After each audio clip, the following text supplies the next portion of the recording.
Hello everyone, আপনারা সবাই কেমন আছেন? আশা করি সবাই খুব ভালো আছেন। আজ বাড়িতে কিভাবে সিঙ্গাড়া বা সমোসা বানানো যায় তারই রেসিপি আপনাদের সাথে শেয়ার করব।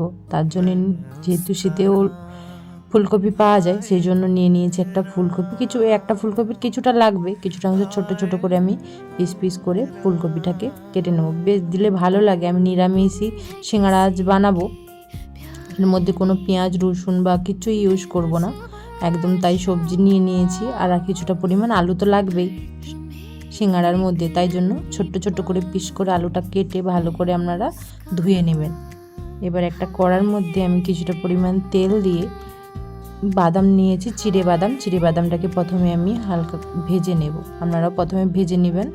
আমি দেখুন ভাজা হয়ে গিয়েছে, ভাজা হয়ে আমি তুলে রাখবো। এখন সব কিছু ভেজে নেবো। আর কিছুটা নারকেল, যেহেতু নিরামিষ বানাবো সেই জন্য নারকেলটাকেও ছোট্ট ছোট করে কুচি করে নিয়েছি, করে সেটাকেও ভেজে নিলাম। এবার যে আলুগুলো কেটে রেখেছিলাম সেটাকেও লবণ হলুদ দিয়ে আমি ভেজে নেব। সুন্দর করে আপনারা ভেজে নেবেন এইভাবে। দেখুন আমার আলুগুলো ভাজা হয়ে গিয়েছে, তাই তুলে নিলাম। এরপর অল্প করে তেল দিয়ে কপিটাও দিয়ে দিলাম, যে কপিটাকে ছোট ছোট করে কেটে রেখেছিলাম সেটাও দিয়ে একটু লবণ আর হলুদ দিয়ে আমি ভেজে নেব।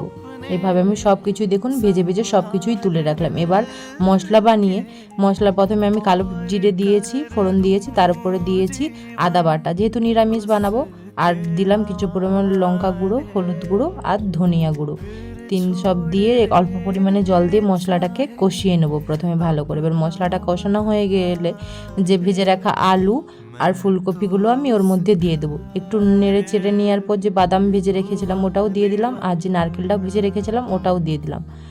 আর দিলাম স্বাদের জন্য দিলাম অল্প করে একটু চিনি। অবশ্যই আপনার সিঙ্গাড়ার মধ্যে একটু চিনি দেবেন, নাহলে স্বাদ আসবে না। আর দিলাম বাড়িতে তৈরি গরম মশলা দিয়ে এবার ভালো করে আমি নেড়ে চেড়ে নেবো। বেশিক্ষণ সময় লাগবে না, মশলা কষা হয়ে গেলেই হয়ে যাবে, কারণ আমি সব কিছু ভেজে নিয়েছিলাম। আর কিছুটা পরিমাণ ধনিয়া পাতাও দিয়ে দিলাম, যেহেতু এই সময় পাওয়া যায় প্রচুর, সেই জন্য সিঙ্গাড়ার মধ্যে দিয়ে দিলাম। মশলা রেডি। এবার আমি একটা ডো বানিয়ে নেব।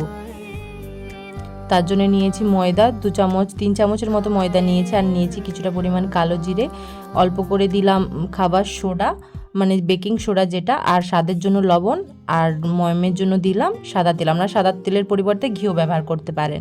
দিয়ে ভালো করে মাখিয়ে নিলাম। এইভাবে আপনারা মাখিয়ে নেবেন। প্রথমে মিশিয়ে নেওয়ার পর হালকা গরম জল করে আমি খুব পাতলা করব না, খুব নরম করব না, একটা মানে মিডিয়াম ডো বানিয়ে নেব।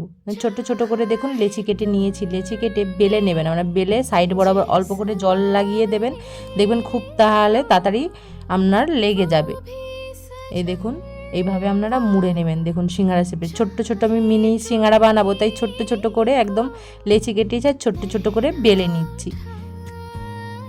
আপনারাও এবারে একদম এদের সাইড বরাবর জল দিয়ে দিলাম, জল হাত করে দিয়ে দেবেন। দেখুন খুব সুন্দরভাবে দেখুন লেগে গেল সাইড বরাবর। এবার ভেতরে আমি যে পুরটা বানিয়েছিলাম সেটা দিলাম, আর উপর দিকটা বরাবর একটু এইভাবে মুড়ে দেবেন, মুড়ে এই সাইড দিয়ে লাগিয়ে দেবেন। জাস্ট একদম সিম্পলভাবে সিঙ্গাড়া তৈরি হয়ে যাবে। দেখুন ছোট্ট ছোট্ট আমি মিনি সিঙ্গাড়া বানিয়েছি, খেতেও অসাধারণ লাগে। একদম হালকা আঁচে আপনাকে ভেজে নিতে হবে, একদম তেল গরম করা চলবে না, হালকা একদম আঁচ হবে, তেলের গরম হবে, সেই আঁচে আপনারা কি করবেন ভেজে নেবেন। আর গ্যাসের ফ্লেমটা সব সময় যেন একদম লো ফ্লেমে থাকে।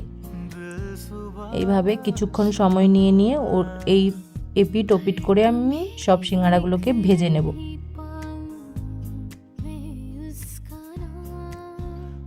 এইভাবে আপনারা সব সিঙ্গাড়াগুলো ভেজে নেবেন। আমি তো এইভাবেই আস্তে আস্তে করে দেখুন কত সুন্দর হয়েছে, আর ক্রিস্পিও অসাধারণ হয়েছিল।